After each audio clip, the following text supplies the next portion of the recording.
يا خالقنا غفرانا نسألك وأنت الأسماء. اچھا جی، بسم اللہ الرحمن الرحیم. تو آیت نمبر 79 میں اللہ تعالیٰ فرماتا ہے، اے انسان تجھے جو بھلائی بھی حاصل ہوتی ہے اللہ کی عنایت سے ہوتی ہے، اور جو مصیبت تجھ پر آتی ہے وہ تیرے اپنے کسب و عمل کی بدولت ہے. اے محمد، ہم نے تم کو لوگوں کے لیے رسول بنا کر بھیجا ہے، اور اس پر خدا کی گواہی کافی ہے. جس نے رسول کی اطاعت کی اس نے دراصل خدا کی اطاعت کی، اور جو منہ موڑ گیا تو بہرحال ہم نے تمہیں ان لوگوں پر پاسبان بنا کر تو نہیں بھیجا. وہ منہ پر کہتے ہیں کہ ہم مطیع فرمان ہیں، مگر جب تمہارے پاس سے نکلتے ہیں تو ان میں سے ایک گروہ راتوں کو جمع ہو کر تمہاری باتوں کے خلاف مشورے کرتا ہے. اللہ ان کی یہ ساری سرگوشیاں لکھ رہا ہے. تم ان کی پرواہ نہ کرو اور اللہ پر بھروسہ رکھو، وہی بھروسے کے لیے کافی ہے. تو اس میں بھی اللہ تعالیٰ جو ایک تو اوپر یہ کہا کہ یہ جو منافقین کی کیفیت ہے کہ کوئی فائدہ ہوتا ہے تو کہتے ہیں اللہ کی طرف سے، اور نقصان ہوتا ہے تو کہتے ہیں نبی. یعنی نفاق کی ایک اہم چیز یہ ہے، ان کو رسالت بڑی کھٹکتی ہے، رسالت کی وجہ سے پیٹ میں مروڑ ہوتا ہے. آج بھی یہ کیفیت ہے. تو پھر اب یہ فرمایا گیا ہے کہ انسان تجھے جو بھلائی بھی حاصل ہوتی ہے اللہ کی عنایت سے ہوتی ہے، اور جو مصیبت تجھ پر آتی ہے وہ تیرے اپنے قصبوں. یہ تعلیمات دی جا رہی ہیں کہ یہ ہے صحیح رخ، کہ اگر فائدہ ہو تو اللہ کی طرف سے، اور اگر کہیں نقصان تو آدمی کو اپنا جائزہ لینا چاہیے. یہ نہیں کہ مشیت تھی اور بہت کر کے اور وہ، لیکن جائزہ لینا چاہیے کہ دیکھیں کہیں ہمارے اعمال، ہماری حکمت عملی کی وجہ سے تو یہ نقصان نہیں ہو گیا. باقی تو وہ خیر و شر سب اللہ کی طرف سے ہے، اور وہ جو قسمت کے حوالے سے اس پہ ایمان رکھنا چاہیے. لیکن یہاں اللہ تعالیٰ کسب و عمل اس کا جائزہ لیتے رہنا چاہیے، اس کی وجہ سے تو کوئی پریشانی نہیں ہو. اس میں ایک بات اور بھی ہے کہ یعنی حضور اکرم صلی اللہ علیہ وسلم کے ساتھ جو تعلق ہے نا، وہ بڑی بنیادی چیز ہے. یعنی اس کے بغیر نہ ایمان ہے، نہ کوئی انسانیت کی بھلائی ہے، نہ کوئی فلاح کا راستہ ہے. یعنی وہ ساری چیزیں گزریں گی وہیں سے. اور جب تک حضور اکرم صلی اللہ علیہ وسلم کے ساتھ تعلق نہیں ہوگا، بلکہ حدیث میں تو آتا ہے نا کہ تم اس وقت تک مومن ہو نہیں سکتے جب تک کہ میں تمہیں تمہارے ماں باپ، بہن بھائی اور دنیا کی ہر چیز سے زیادہ محبوب نہ ہو جاؤں. تو اگر حضور سے ایسا تعلق نہیں ہے کہ حضور سے محبت ہماری دنیا کی ہر چیز سے زیادہ ہے، تب تک اس کا مطلب ہم ابھی اپنے دین کے اور ایمان کے اوپر نہیں ہیں. اور یہ تعلق بنیاد ہے. مطلب اگر ہم دنیا میں بھی کوئی فلاح چاہتے ہیں تو اس کا راستہ بھی حضور اکرم صلی اللہ علیہ وسلم سے تعلق ہے، اور ان کے راستے پر چلنا ہے اور ان کی پر عمل کرنا ہے. تو اس تعلق کو مضبوط کرنا بھی، اور اللہ تعالیٰ نے قرآن میں جگہ جگہ اس بات کی طرف اشارہ کیا کہ حضور کے ساتھ اپنے تعلق کو جوڑو، اس لیے کہ وہ دنیا میں اللہ کے نمائندے ہیں، اور اللہ تعالیٰ کا راستہ تمہیں انہی کے ذریعے پتہ چلے گا. یہاں جب اجتماعی جد و جہد ہو رہی ہو اور بالخصوص اسلامی تحریک کا ڈسپلن قائم ہو، تو یہاں امیر کے ساتھ بھی اگر اس طرح کا معاملہ ہے کہ کچھ ہر معاملے میں اگر کہیں نقصان ہو رہا ہے تو کہہ دیا یہ ان کی وجہ سے ہے، ان کی امارت کی وجہ سے ہے، ان کے فیصلوں کی وجہ سے ہے. اور کہیں پہ کوئی اچھا کوئی چیز ہو گئی، واہ واہ ہو گئی، تو اس میں کہہ دیا تو اللہ تعالیٰ کی طرف سے ہے.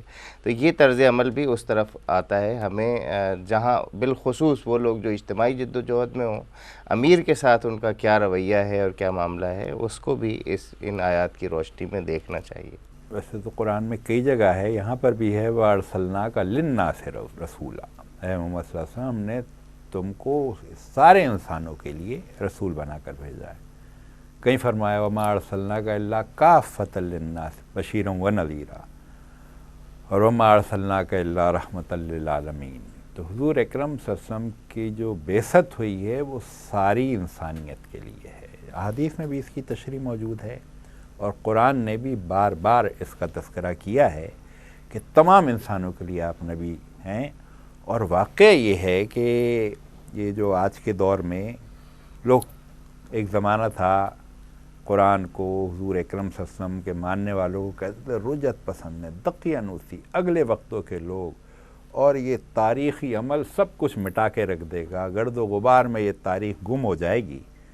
لیکن آپ دیکھ رہے ہیں کہ جوں جوں تاریخ آگے بڑھ رہی ہے، سب سے زیادہ اگر کوئی اٹھ رہا ہے تو ورفعنا لک ذکرک، حضور صلی اللہ علیہ وسلم کی ذات وہ ایشو بن گئی ہے۔ توہین رسالت کیوں ہو رہی ہے؟ اس لیے کہ سارے تجزیے غلط ہو گئے کہ یہ وقت کے ساتھ سب گم ہو جائیں گے۔ تو اس لیے اللہ کے رسول صلی اللہ علیہ وسلم کا اسوہ تو ابھر کر سامنے آتا چلا جا رہا ہے، اور آنے والے وقت میں یہ مزید اجاگر ہوگا اور بالآخر وہ بات پوری ہوگی، هو الذی ارسل رسولہ بالہدی والدین الحق لیظہرہ علی الدین کلہ۔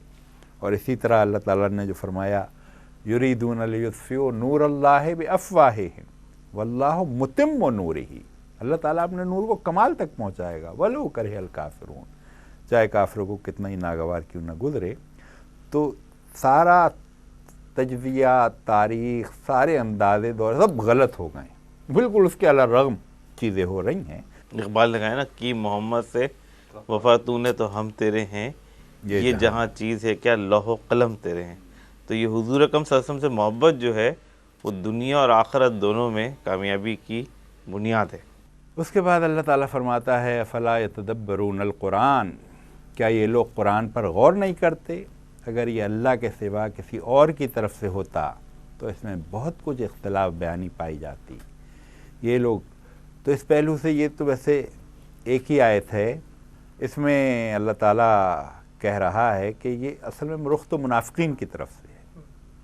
قرآن نازل ہو رہا تھا، سنتے بھی تھے، مساجد میں بھی آتے تھے، نمازیں بھی پڑھتے تھے، بلکہ نمازیں وہ جو آتا ہے کہ لوگ اس کے علاوہ کوئی چارہ نہیں تھا، ایک دوسرے کا سہارا لے کر جو آ سکتا تھا آتا تھا مسجد میں، اسی کے نماز پڑھے بغیر تو وہ اسلام اور کفر کے درمیان فرق، تو وہ تو مسلمانی شمار نہیں ہوتا تھا۔ لیکن وہ سب لوگ گویا نمازی تھے اور وہ سب علامات اطاعت ان کی سب نظر آتی تھیں، لیکن چونکہ قرآن کی اسپرٹ کو نہیں سمجھتے تھے، قرآن کی روح کو نہیں، قرآن پر غور نہیں، الگ عربی سب عرب تھے، تو اس کا مطلب یہ ہے کہ عرب ہونا کا مطلب یہ نہیں ہے کہ قرآن بہت سمجھتا ہو، اور غیر عرب ہونے کا یہ مطلب نہیں ہے کہ قرآن نہ سمجھتا ہو۔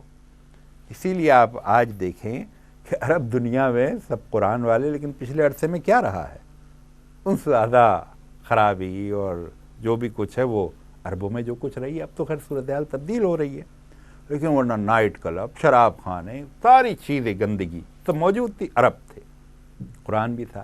تو اس کا مطلب یہ نہیں ہے کہ قرآن عرب ہیں تو قرآن، جب تک غور نہ کیا جائے۔ اسی طرح جو دور جدید میں معرکۃ الآراء تفاسیر لکھی گئی ہیں، وہ عربی نہیں ہیں، وہ غیر عربوں نے لکھی ہیں، وہ بر صغیر کے لوگوں نے لکھی ہیں۔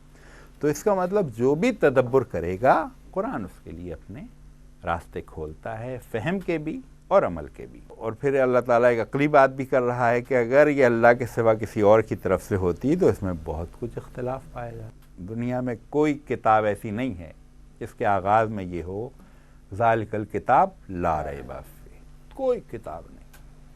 انسان کے بس میں نہیں ہے کہ یہ کہہ سکے کہ یہ وہ کتاب میں تحریر کر رہا ہوں، اس میں کوئی شک نہیں، یہ بس اللہ ہی کہہ سکتا ہے، اس نے کہا ہے۔ تو اس پہلو سے اس میں سارا پورا یکجا ہے اور کوئی اختلاف بیان اور وہ نہیں ہے کہ یہاں یہ ہے اور وہاں وہ ہے۔ لیکن یہ تدبر بھی صرف یعنی کسی تدبر برائے تدبر نہیں ہے، بلکہ اس لیے کہ آج دنیا جن پریشانیوں کا اور جن مسائل کا شکار ہے، انسان اللہ کی طرف رجوع کرے اس سے رہنمائی حاصل کرنے کے لیے، اور جب وہ کرے گا تو رہنمائی اس کو ملے گی۔ یعنی قرآن اس کی رہنمائی کرے گا کہ آج تم جن پریشانیوں کا شکار ہو، جس کرائسس میں ہو، اس کا حل یہ قرآن آپ کو دے گا۔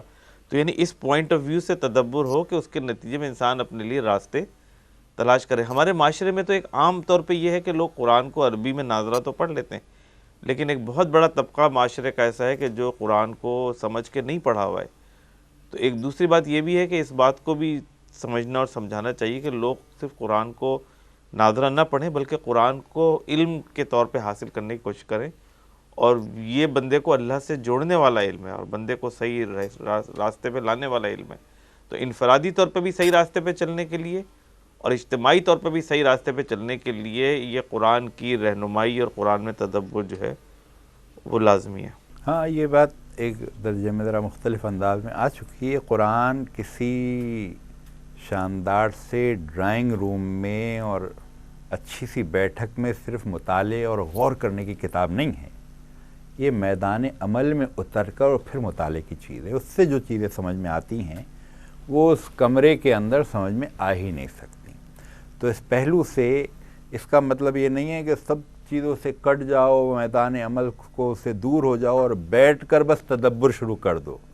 میدان عمل میں ہو اور پھر قرآن سے تعلق جوڑے رکھو. آج کیفیت یہ ہو گئی ہے کہ جو عمل کی دنیا میں ہیں وہ قرآن کا تعلق وہ سمجھتے ہیں ہم جد و جہد کر رہے ہیں, کوشش کر رہے ہیں, اور کچھ دوسرے لوگ ہیں وہ کہتے ہیں ہم مفسر قرآن ہیں, قرآن کی تعلیم دے رہے ہیں عمل کی دنیا سے.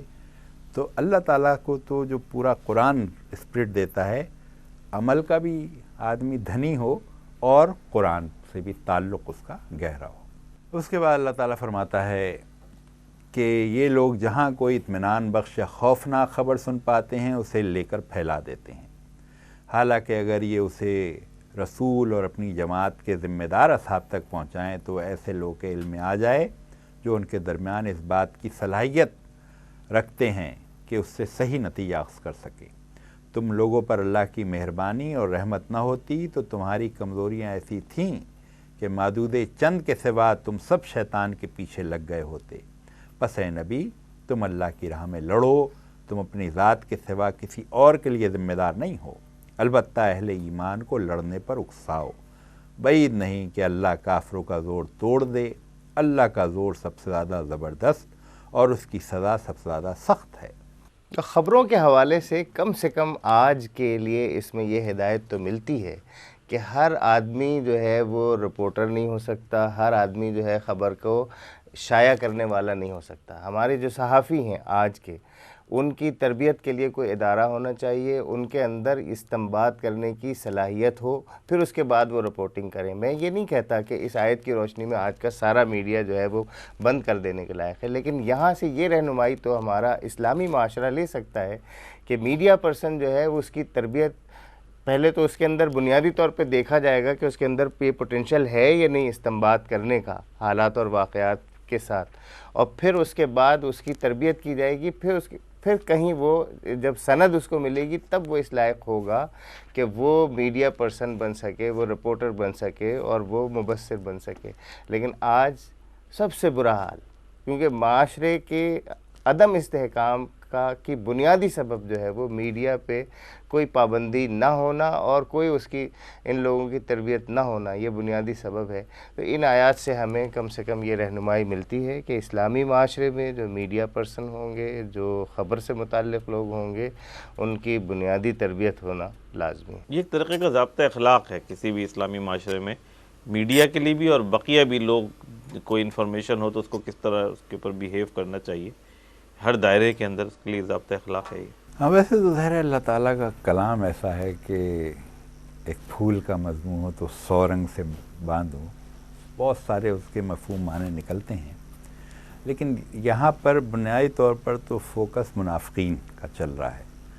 تو منافقین کی ایک کیفیت ہوتی ہے اجتماعیت میں بے چینی پیدا کریں, کوئی اس طرح کی چیز ہو تو اس کو ذرا پھیل جائے اور لوگ ایک پریشانی کی کیفیت میں آ جائیں. تو بنیادی طور پر تو یہاں اس طرف, اور یہ ہر اجتماعیت کے لیے ہے, کوئی اسٹیٹ ہو اس کے اندر بھی یہ ہے, کوئی اجتماعیت ہو اس میں بھی یہ ہے کہ اس طرح کے امور سے پرہیز کرنا چاہیے کہ کوئی بھی ذرا بے اطمینان کی اور ذرا وہ بات ہوتا ہے نا, میں مثال نہیں دے رہا لیکن یہ کیفیت آج بھی ہوتی ہے کہ وہ ایک چیز آئی وہ جلدی سے آدمی نے ادھر ادھر کہنا شروع کر دی. تو اس لیے ایسی بات ہو تو اپنے ذمہ داران تک پہنچائی جائے. باقی ویسے تو قرآن میں سورہ ممتحنہ میں بہت تفصیل سے اس پر بات ہے کہ کوئی بات بغیر کسی تصدیق کے نہ اڑائی جائے. وہ ہے اصل میں جو بہت ٹھوس بات اللہ تعالیٰ نے, یہاں بھی اس سے پہلو نکلتے ہیں لیکن وہ ان دونوں آیات کو ملایا جائے تو پھر پورا ضابطہ اخلاق بنتا ہے اخبار والوں کے لیے بھی. اچھا بھائی تو وقفہ کرتے ہیں تھوڑا سا. يا خالقنا غفرانا نسألك وأنت الأسمى